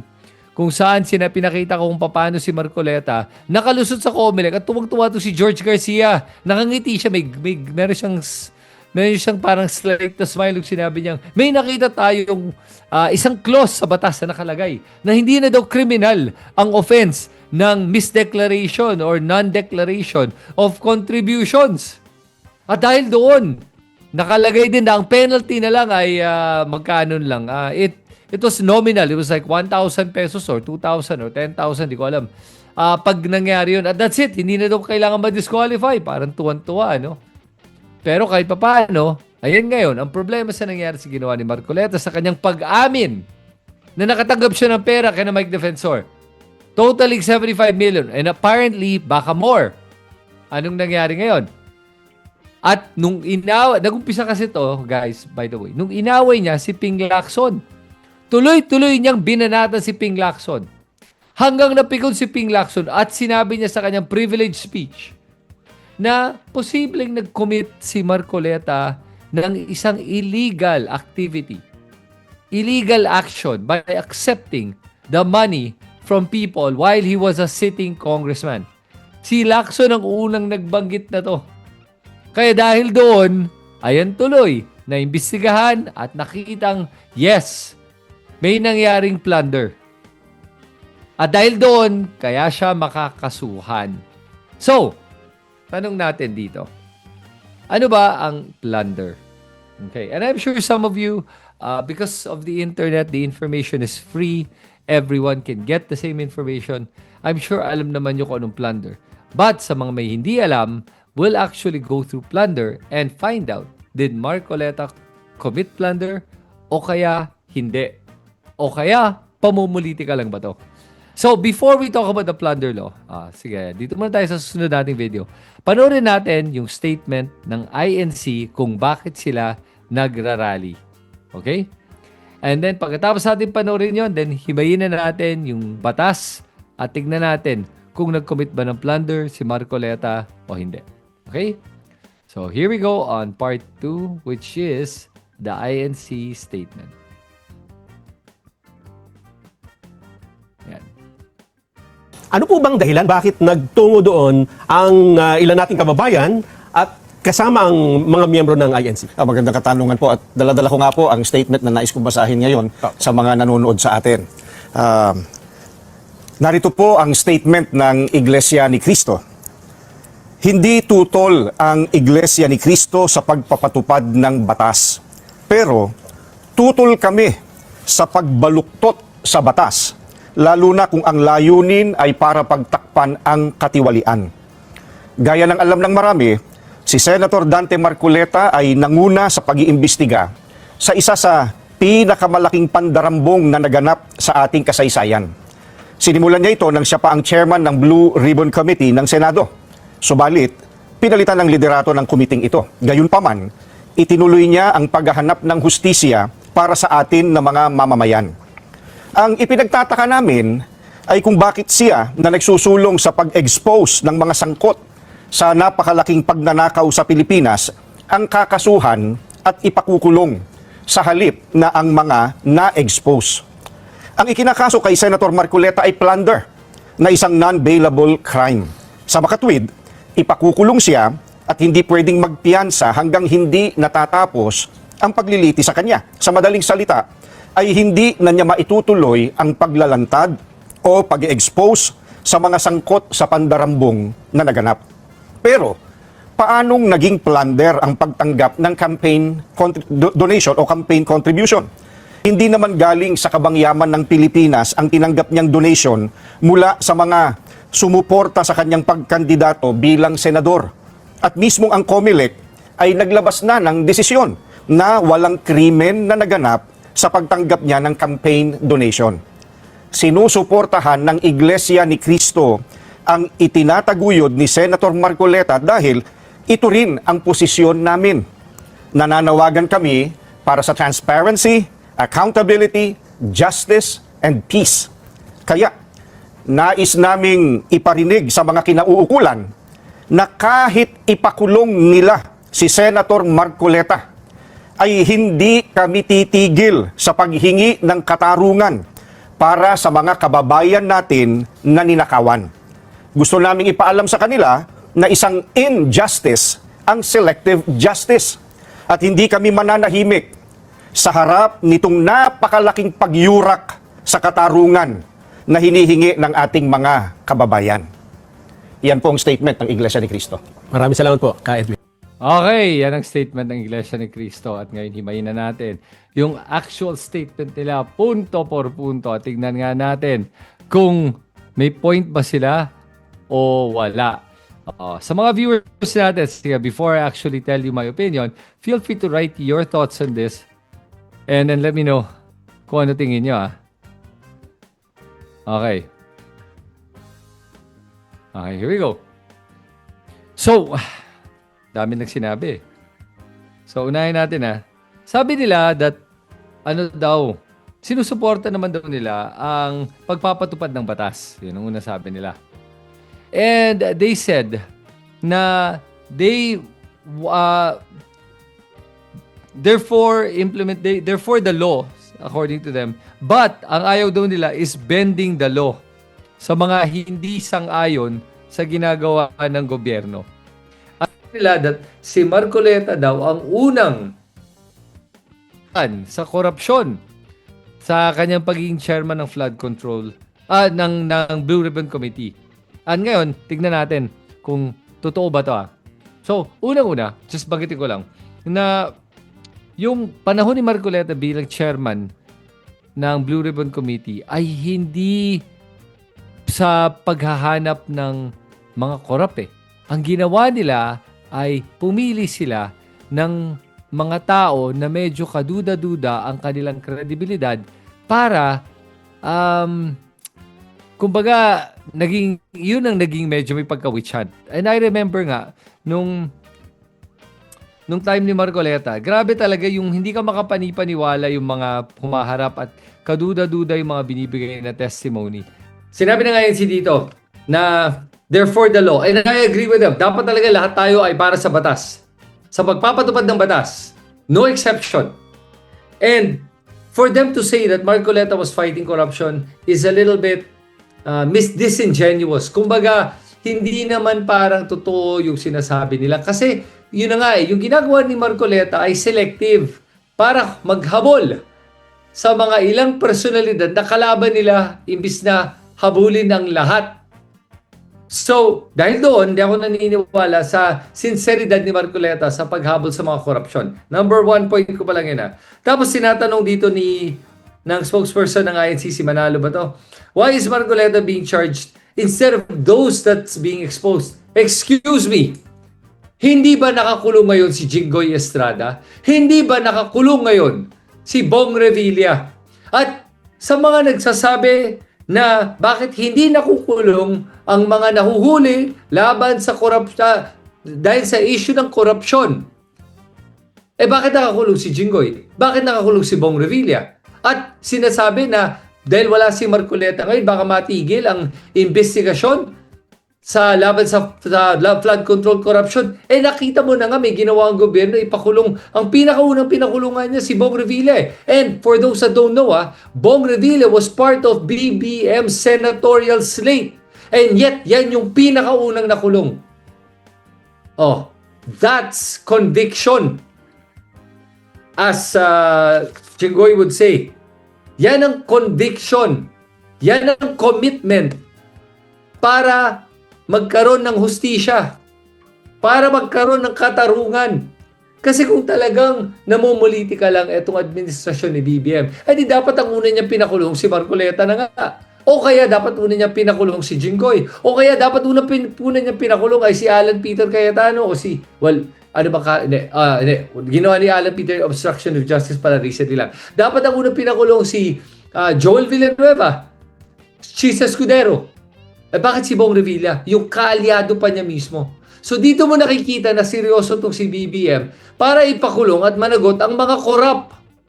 At hindi ito pamumulitika kasi kung pamumulitika to, dapat nga talaga iba yung nauna. At dapat talaga yung mga kalaban lang ang pinakulong. Hindi. Kaalyado pa niya mismo ang unang pinakulong.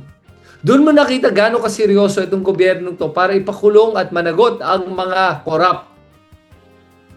At dahil doon, kahit na hindi ako supporter ni BBM, napabilib ako kasi nga, pare, ipakulong mo ang kaalyado mo. Wow! Ibang level.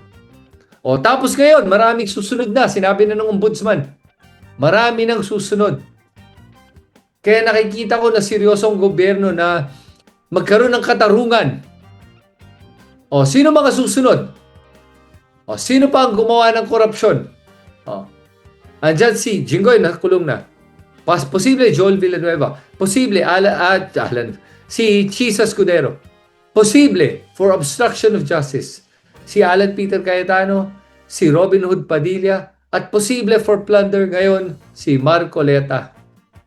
So, tinatanong ng INC bakit makukulong si Marcoleta? Sasagutin natin yan mamayang konti. Pero yung tanong din niya sunod ay bakit daw plunder? Kasi nga daw, according to the INC, ang plunder daw ay dapat nagnakaw ka sa kaban ng bayan. Excuse me, misinformed ang INC dito. And I'll explain that a little bit later. I'll just go through all their points muna. Tapos sinasabi nila na dahil kaya daw ginagawa ito para patahimikin daw ang mga kritiko ng gobyerno, para patahimikin daw si Marcoleta. No. That's the farthest from the truth. Because the investigations for flood control are ongoing. Ping Lacson did a much better job bilang Blue Ribbon Committee Chair kaysa kay Marcoleta. Mas maayos yung investigasyon, mas thorough yung investigasyon, at mas maraming nahuli at nakitang mga butas at mga pangongorakot na ginagawa ng mga politiko nung si Ping Lacson ang nag-chair ng Blue Ribbon Committee kumpara kay Marcoleta. Tapos sinabi din dito na pinawalan sala na daw si Marcoleta ng COMELEC, kaya bakit daw sila kinakasuhan ngayon? I love that distinction and we're gonna explain that. Okay? So, okay. Tapos last but not least, sabi ng INC, gusto daw nila ng transparency, accountability, and justice and peace.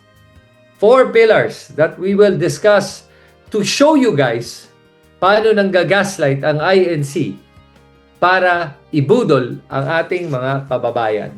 Okay? And dagdag natin nakita mo yung mga personalidad na pumunta sa rally to? If I'm not mistaken, ang mga pumunta ay sina Leandro Leviste. Did Kiko Barzaga go? Alam ko, nakita ko si vlogger Alan Peter Cayetano na pumunta dito. All of them trying to get the INC vote or courting the INC vote. Kaya nila ito ginagawa. So, I mean, remember, they're doing this all for their own interest. That's it. Not doing it for the people. Yep. Okay. So, okay, ito na. Excuse me guys I needed to drink water lang. Alright. Okay, so let's go through each point. Punto por punto. Sabi ko, di ba? First point. Point number 1. Mamaya babasahin natin mga comments. Promise, kahit yung mga nanlalait, babasahin ko yung comments nyo. Basta, isang rule ko lang guys. I don't mind commenting and dissenting opinions. Wag lang nang iinsulto ng gagago at makulit na nagfa-flood. Kung maayos yung pag-explain mo ng punto mo, babasahin ko at we can even debate. Okay? But para lang alam nyo, so chill lang kayo and feel free to write it down. Okay, so let's start with this. Point number 1. Bakit mali ang INC? Number 1, nag-rally sila without a permit. Imagine mo, sa panahon ni BBM, nung siya ay naging presidente, maraming nag-apply mag-rally o mag-celebrate ng mga iba't ibang mga anniversaries tulad ng EDSA Revolution at hindi sila nakakuha ng permit. Hindi pinayagan. Tapos, itong INC, basta na lang sumugod sa EDSA. And this is what I call a show of force. And it is illegal. You cannot rally without a permit. Bawal po yan. Illegal yan. At pwede kang maaresto for rallying or for protesting. Tapos wala kang nakuhang permit. Kumbaga, illegal yung pag-gather nyo.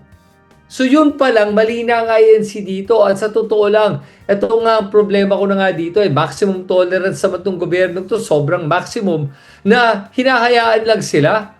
Pero in reality, kung hindi yan INC, siguro nakulong na yung mga nagrarally dyan kung pumilit pa sila. At kung nag-obstruct sila ng mga daanan, siguro nga napaalis yan o kundi nakulong na. Pero dahil INC, medyo may special treatment ata, hinahayaan lang. So that's point number 1. Point number 2. Plunder ba ang ginawa ni Marcoleta o hindi?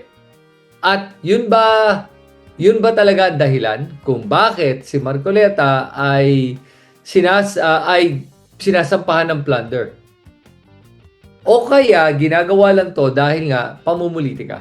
So una-una ito, plunder. Let's go through the actual law para makita niya. Ano ba ang sinasabi tungkol sa plunder? I'll share with you my screen. Okay. Here we go. Ayan. Republic Act 7080, an act defining and penalizing the crime of plunder. So ito definition of terms ha. Public officer means any person holding any office in the government of the Republic of the Philippines by virtue of appointment, election, or contract. Marcoleta is a public officer kasi nga he was elected into office. Government includes national government, agencies, government-owned and controlled corporation, and subsidiaries. Okay. Next, punta tayo sa letter D. Ill-gotten wealth. Ang ibig sabihin ng ill-gotten wealth is means any asset, property, business enterprise, or material possession of any person within the purview of Section 2 hereof, acquired by him directly or indirectly through dummies, nominees, agents, subordinates, and or business associates by any combination or series of the following means or similar schemes. So, ang linaw dito ill-gotten wealth is kung makakuha ng property, assets, kahit anong business enterprise or any material possession. Tapos, acquired kahit na hindi directly, kahit through dummies, nominees, agents, subordinates, at saka business associates, makakasuhan niya ng, that's considered ill-gotten wealth. So, ano ba ang mga similar schemes or following means to acquire ill-gotten wealth? Through misappropriation, conversion, misuse of malversation of public funds or raids in the public treasury. Yun yung flood control. Yan ang ginawa ng mga ilang kongresista at saka senador pagdating sa issue ng flood control. Sunod naman, by receiving directly or indirectly any commission, gift, share, percentage, kickback, or any other form of pecuniary, hindi ko alam how to pronounce it, benefit from any person and or entity in connection with any government contract or project, or by reason of the office or position of the public officer concerned. Yan. Malinaw yan Pag nakakuha ka ng kahit na anong pera, komisyon, gift, shares, percentage, kickback, kahit na ano, na nakinabang ka because of your connection sa gobyerno or because of their connection with the government contract or project, or kung dahil lang nakaupo kang senador, kongresista, isa kang department head, o may position ka as a public officer, kaya mo nakuha yung pera, that's considered ill-gotten wealth according to Clause D2. Number 3, by illegal or fraudulent conveyance or disposition of assets belonging to the national government or any of its subdivisions, agencies, and instrumentalities, or government-owned and controlled corporations and their subsidiaries. So yan yung mga iba't ibang mga paraan kung paano makukuha yung pera. Ang kailangan natin makita for this purpose is itong number 2 lang. Yan. Yan lang. The others, sige, we don't have to, well, I guess we don't have to really read it. But ito, number 6, by taking undue advantage of official position, authority, relationship, connection, or influence to unjustly enrich himself or themselves at the expense and to the damage and prejudice of the Filipino people and the Republic of the Philippines. Yan pa. Whew! Now, because of that, ano ba ang definition of the crime of plunder? And under that, the penalties. Any public officer who by himself or in connivance of members of its family, relatives, by affinity, or consanguinity, business associates, subordinates, and other positions amasses, accumulates, or acquires ill-gotten wealth through a combination of series of overt or criminal acts as described in Section 1D. Hereof, in the aggregate amount of the total value of at least 50 million pesos, shall be guilty of the crime of plunder and shall be punished by reclusion perpetua to death. Any person who participated with the said public officer in the commission of the offense contributing to the crime of plunder shall likewise be punished for such an offense. In the imposition of penalties, the degree of participation and attendance of mitigating, extenuating circumstances as provided by the revised penal code shall be considered by the court. Yan. Next naman.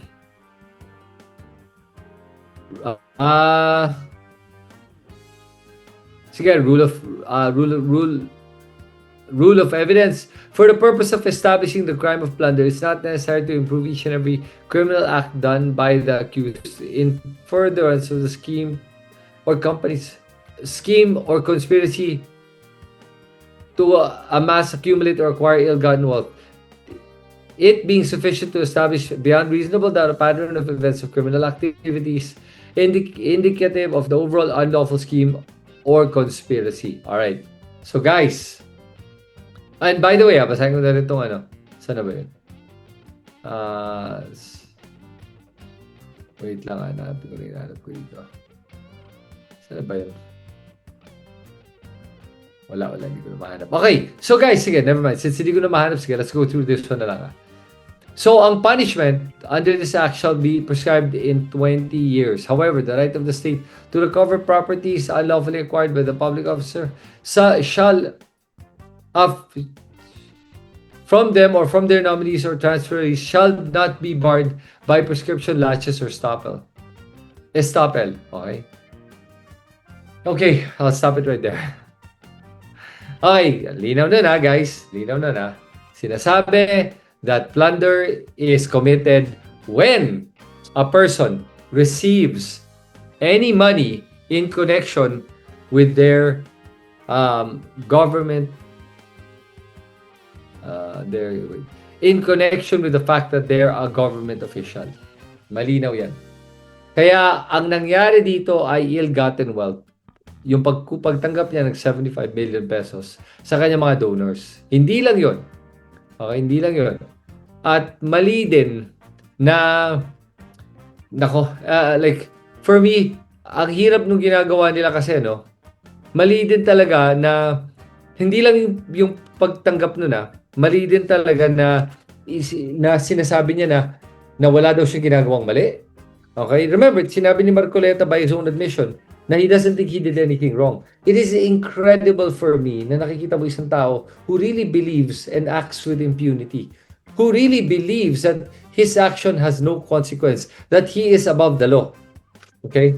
So it's very difficult for me to believe that. Now, ito na guys, sige.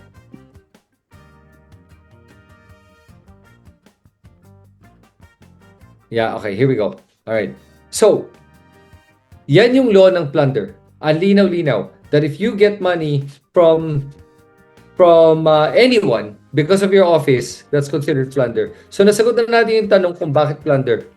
At mali yung sinasabi nung spokesperson ni Marcoleta. Yung spokesperson ng INC na wala daw plunder na nangyari. Ngayon sinabi din niya dito na napawalang sala na daw ng COMELEC ang si Marcoleta sa kanyang pagtanggap ng campaign funds daw. Una-una, sinabi nga ni Marcoleta na hindi naman daw yun kailangan dideklara kasi nga daw, nakuha naman daw niya yan sinabi niya sa later statements, if I'm not mistaken, or si George Garcia ba yung nagsabi na dahil nga daw natanggap to before the campaign period, yun ang unang depensa ng kanyang lawyer. Eventually, nagsalita na si George Garcia, sinasabi nga na hindi naman pala daw walang criminal liability daw. Pero may offense pa rin yan kahit hindi criminal di ba? And wala daw magagawa ang COMELEC at their hands are tied. Pero George Garcia did say na tutulong daw ang COMELEC kung ano kailangan ng DOJ at ng ng ombudsman. So, para sa akin, mali yung sinasabi niyang wala naman doon nakitang crime. Kasi ang nangyari dito, ginawa ni Marcoleta ang palusot itong sinabi niya para nga hindi siya ma-disqualify. Kasi the fact is, he did not disclose the donors at yun, mali yung action na yun. Pero sinasabi ng COMELEC, wala naman daw parang, you cannot be perpetually disqualified for that. Really? So, anyone can lie about their sauce and you can get away with it. What is the world coming to? Diba? So, dahil sa pag-aamin ni Marcoleta, imbis na ma-disqualify siya, ngayon, humarap siya sa kaso ng plunder, galing sa sarili niyang bibig. Huling-huli si Marcoleta sa sarili niyang bibig. Yan.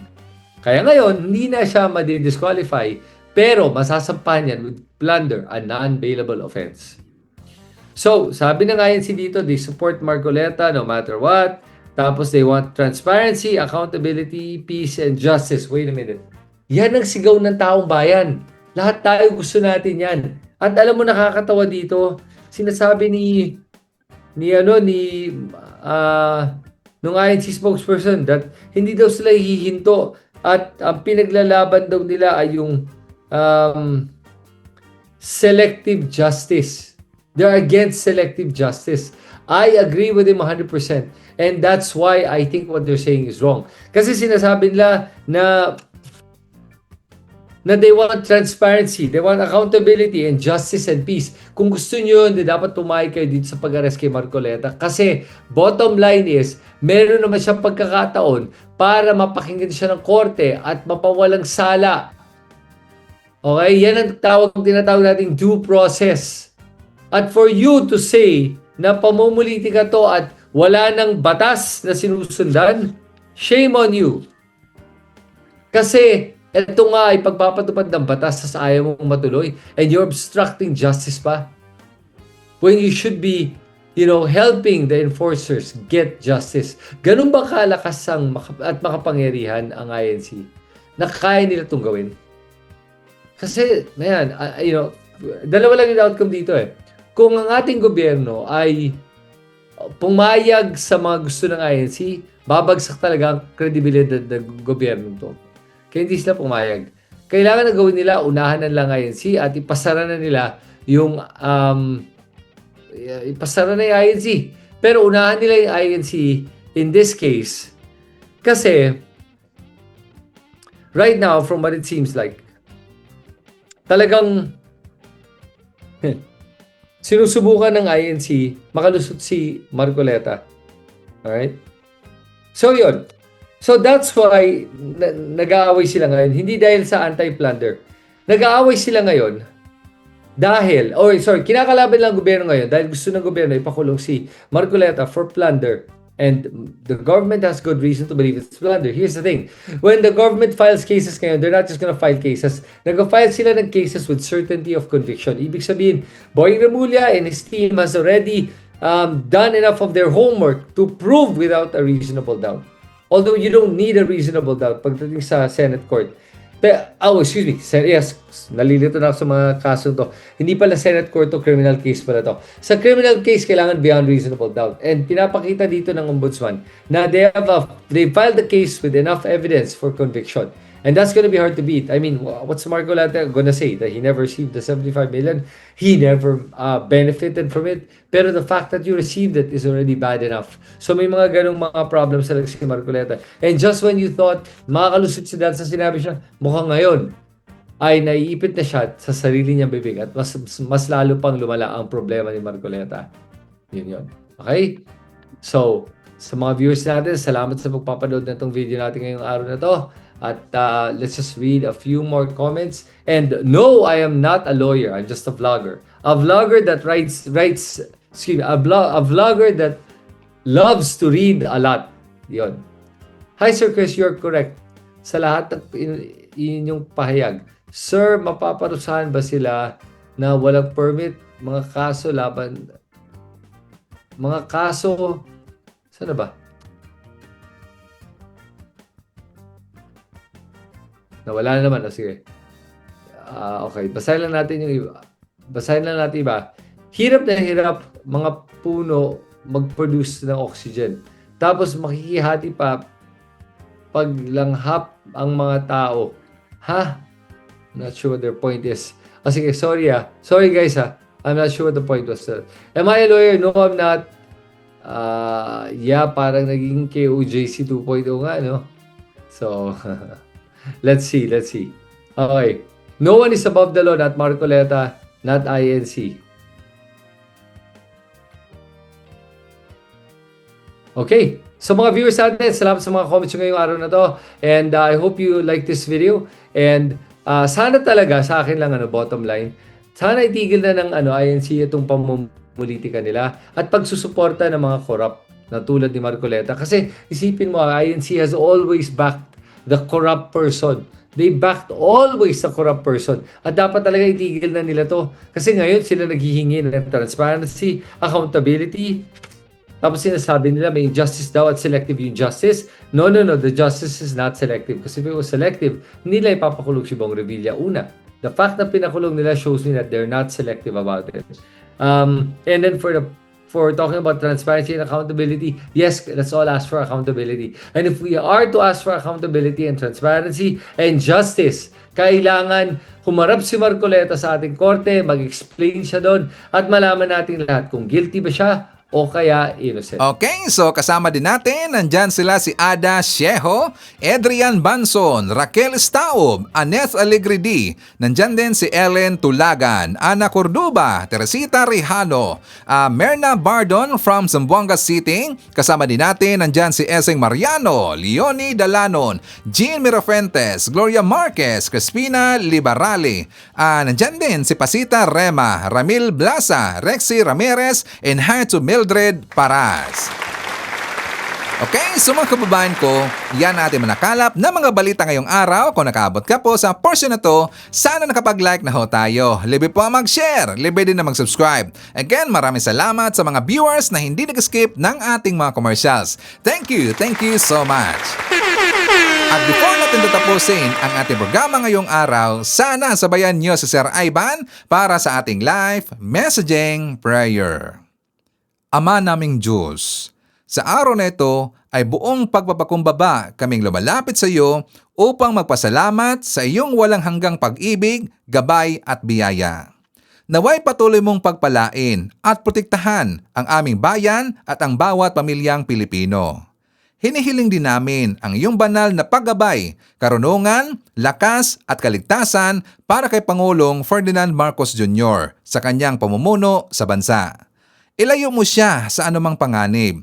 Bigyan mo siya ng malinaw na pag-iisip, matatag na puso at mabuting kalusugan upang magampanan niya ang kanyang tungkulin para sa kapakanan ng sambayanang Pilipino.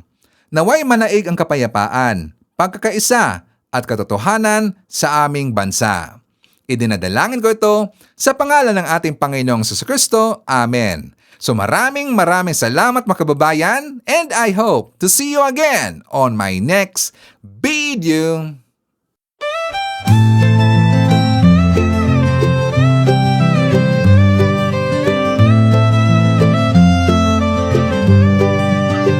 Sa bawat pagsikat ng araw, ikaw ay nandyan.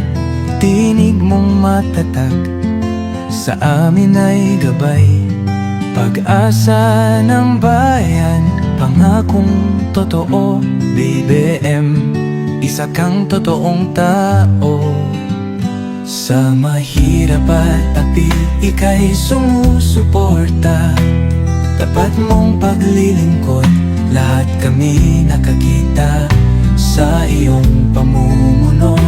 Bayan ay umaangat, bagong Pilipinas, pangarap ay tapat.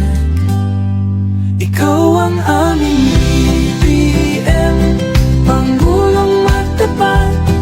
Sa puso ng masa, inaangat ating watawat. Sa hirap at ginhawa, ika'y kasama. Pilipinas ay papangon, dahil ikaw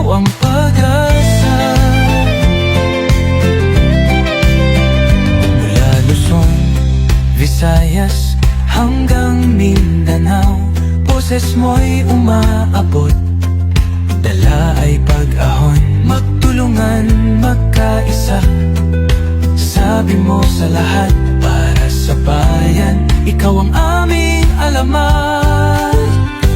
Ang pangarap mong bansa, taas noo masagana, manggagawa't magsasaka, binigyang halaga. Serbisyong totoo, hindi pagpapanggap, ang puso ng bayan. Ikaw ang hinahanap, ikaw ang aming BBM, Pangulong matapat, sa puso ng masa, inaangat ating watawat. Sa hirap at ginhawa, ika'y kasama, Pilipinas ay babangon, dahil ikaw ang pag-asa.